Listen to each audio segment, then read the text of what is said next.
I couldn't have loved her like I said I did, because at that point in time I was too busy trying to kill myself. Yeah.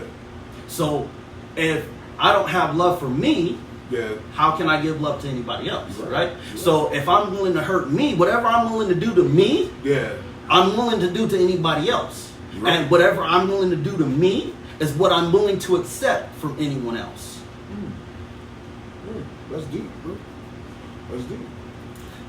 Yeah, so like you said, you gotta, like we said earlier, you gotta have love for yourself before you can even love somebody else. Anybody else. Yep, that's real talk. That's real So, talk. Man, this book get deep, people. Y'all gonna have to go hit it right on Amazon right away. Like, this is for the grown folks, you know. Have your late night smoke with Sdot. Me and Clarence is gonna make some magic happen, folks. Yes, sir. So, yes, Clarence, like you said, you just got dabbled into it a little bit, and I seen your video on YouTube about the suicide prevention thing. Could you talk to the people about it? Like you said, you personally been touched by that, like, right? Right. So those that know me, they know that I've always been suicidal. Okay. Like I don't just talk it. I've actually tried. For whatever reason, God still has me here, but I've tried. Yeah. My brother he's been a witness. My cousins, everybody. Again, if you know me, that's been my history. I got scars to prove it. Yeah. That I've tried. Right. So whatever the reason is, I don't know who I'm supposed to talk to, who I'm supposed to meet. I don't know whose life I'm supposed to help and change. Right, but I'm here. Yeah. Right. Yeah. So you're walking testimony, bro. So this is by far the longest time that I have not attempted suicide.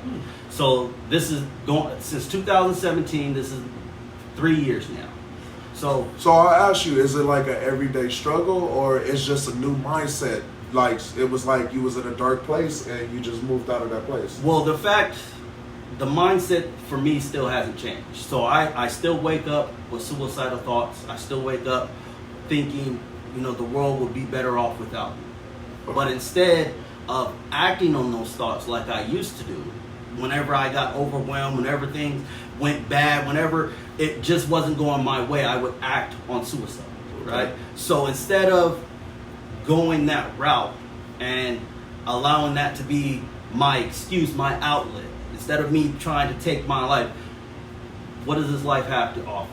What can I get from it? Because me dying, I'm gonna die eventually, right? Yeah. But I don't have to force that hand. Yeah. So, I listen to a lot of people. Like my brother's a big influence. Yeah. He's always telling me to retrain your thinking. Yeah. So it's a work in progress because again, this is something that's been my whole life. Yeah. So it's like an everyday struggle. Everyday struggle. Yeah. Okay. So if there's anybody that is going through that's going through any type of emotion of feeling suicidal, the best thing I would say is reach out to somebody. Talk to somebody, let somebody know. Talk to somebody. Because usually when a person's going through suicide, they feel like they're alone. Yeah. Right? Feel like they're all by themselves. And you can be in a crowd full of people and feel by yourself. Yeah. So people that are going through that phase of suicide, most of the time they feel like that. Yeah. They feel like nobody loves them, nobody cares enough to know what's going on in their life, right? So nobody can know what's going on in your life unless you talk to them. Open up and let them know. Let them know. Let them know how. And if the person is being judgmental, just find somebody else. Yeah. Right, because there's you can find a random stranger and spill your whole guts to. I always personally been one of those persons. Like I would prefer to go to a fucking bar, sit at the bar, and talk to a whole random stranger about everything that's going on, the problems that I got, and then walk away without a problem than telling somebody that I know. And if that works, that's cool.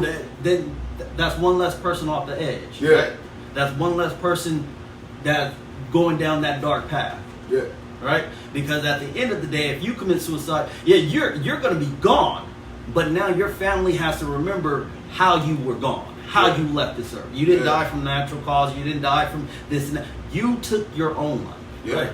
So that burden is a bigger burden than if somebody were to just get shot or somebody gets stabbed. It's a bigger burden because you took your life. Yeah. And the family starts feeling like, yeah, what could I have done to help you out? Right? Yeah. So now they're placed with that guilt trip. Yeah, for the rest of their lives. Right. And I experienced that. Yeah. At a young age. I witnessed my cousin commit suicide. Okay. And then not after that, my auntie committed suicide. Okay. So it was like always, damn, well. So this could have kind of been brought on by trauma and stuff like that, seeing this stuff and being around it. Right. Whatever. But now you're walking testimony. I'll give that to you, bro. 3 years strong. That's like somebody that was addicted to drugs and stuff like that, bro. That's why I asked you, was it an everyday struggle? Because I talk to people that struggle with drugs and stuff like that, and they say it's like every day. You know, sometimes they can't even be around people that smoke cigarettes and shit like that because you know they it's might a have trigger. a trigger. Yeah, exactly. So yeah, I commend you on that, bro. That's good stuff, bro. And obviously you got some shit to be around for, bro. I wasn't expecting this from this interview, bro. Like, real talk. You hit me big with it. This gonna boost everything up. I'm giving it all to you. Hey, follow my nigga Clarence right now on fucking all social media sites. Go ahead to see browser. What's your definition of love on YouTube? Hit the man up. Ask some questions. Prove him wrong. Oh, Siri. She trying to be part of the conversation. Trying to get in the conversation. Like, She felt left out. all right, so yeah, I commend you on that. 3 years strong, bro. So just keep fighting, man. Like, you ever want to talk to somebody too, bro? Hit me up, bro. And that's the reason why I'm giving that advice is because I'm still learning how to reach out to people. Yeah, and open up. Yeah, I always kind of been a closed off type of person too, or whatever. This doing the show kind of actually helped me branch out and start showing people the other side of me. Right. Because people only see whatever you show them. You Right, feel? right. And if they only see you in a certain aspect, then They gonna put you in that aspect. exactly or whatever. Now, so when it comes to opening up, that's a big problem because back in the day I would tell people, look, if you hear me talking about suicide and how I want to kill myself, don't do anything. Just let me let it get it out. Let me get it out type shit, right? Yeah. But in my head, because the moment a person tries, oh, you shouldn't do this. You got so much to live for. You did. That's when you be like, you know what, fuck it. Fuck it. It's over. I don't need this. Yeah, Right? yeah. But if you just let me get it off, and the thing about it is, asking the right questions will always help. See, people, instead of asking, oh, you shouldn't do this, you are saying that, why do you feel like this? Yeah. Get into the root. Yeah. What was it that brought along this feeling of suicide? What made you start feeling like that? Have you been feeling this way for a long time, and did you just not tell anybody? Yeah. Or did something happen traumatically that triggered this thought? Because nobody wakes up one day and, hey, I'm going to kill myself. No, it's a process. Yeah, it's something that happens over time. Over time. Okay. Something that people can't get over, like trauma, whatever. So let me ask you this question. So ever since you found love, your true love with your wife, and you felt like you actually loved her, is that the same time when the suicide attempts stopped? Yeah. Oh, my nigga. True love would do that, right? Right. Oh, that's why you walking testimony, right? Hey, my nigga right here, Because right? there, like I said, we were married since 2014. Yeah. Right? So Hadn't she been through with you through all this stuff, or All. whatever, and stuck through? That's what. and she stuck with me. You got right? a real one, bro. You got a real So one. Don't let nobody tell you different. when I was in the mental hospital, right? What took place was I tried to electrocute myself. In the mental place? No. Before I got to the mental. Oh, damn, bro. So before I can electrocute myself, the cops shut off the power. Okay. So while I was in the mental hospital, I had to reevaluate my whole situation. Like, how can I tell my wife I love her when I'm willing to put her and the kids through this pain. Yeah. Right? How can I tell my brothers? How can I tell my mom? How can I tell anybody that I love them when I don't even love myself? When I don't care whether or not I live or die? Right? How can I sit here and talk to people about love, but I don't even love myself? Bro, you seem like you was very aware of what was going on. Was you like a outer body type experience? Like you watching yourself? So when I was in the tub and I was filling it up and I had the toaster. Oof, old school. So all I had to do was drop it. And when I went to go drop it, I don't know what happened. Like you said, outer body experience. I don't know if I don't know. Yeah. Something happened. And it was like time slowed down. And it was like, what are you doing? What are you doing? I have to do this. Why? My life was so bad. So was mine. What are you doing?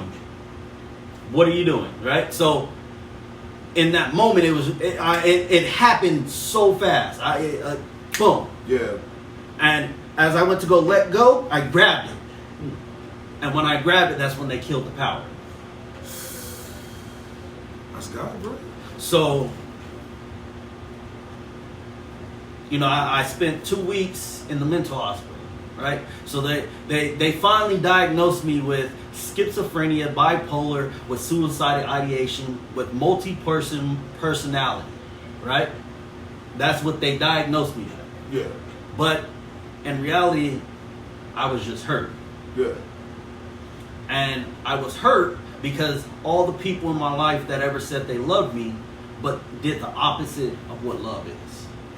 Right? Because you know the definition of love. And that's in you. This right here, this book, I talk about some stuff that very few people know about. Right? So this is the stem. Not just my cousin, not just my auntie committed suicide, but the things that happened to me personally, right? That triggered suicide.